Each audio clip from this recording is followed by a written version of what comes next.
great pleasure to meet with several of the leaders of island nations who are vital to the work that we're doing here in Paris.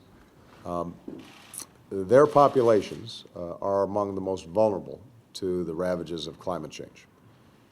If sea levels rise at currently projected levels, or the pace that is currently projected, some of their people will be forced to flee their homes.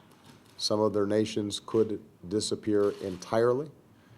And as weather patterns change, we might deal with tens of millions of climate refugees from the Asia-Pacific region.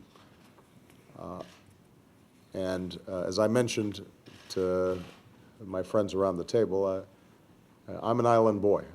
I grew up on an island and understand both the beauty but also the fragility of island ecosystems. The views of these smaller nations, their voice in these negotiations will be absolutely vital.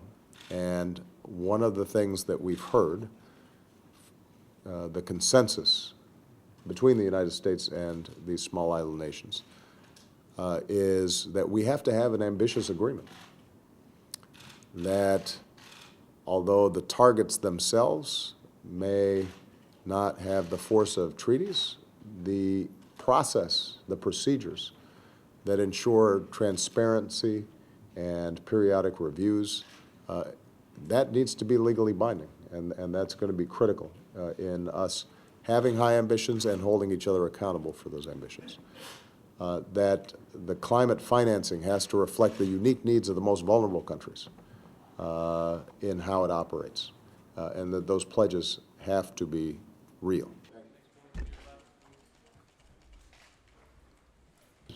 Their voice is vital in making sure that the kind of agreement that emerges here in Paris is not just serving the interests of the most powerful, but is serving the interests of the most vulnerable as well. And the United States intends to stand with them as a partner in this process.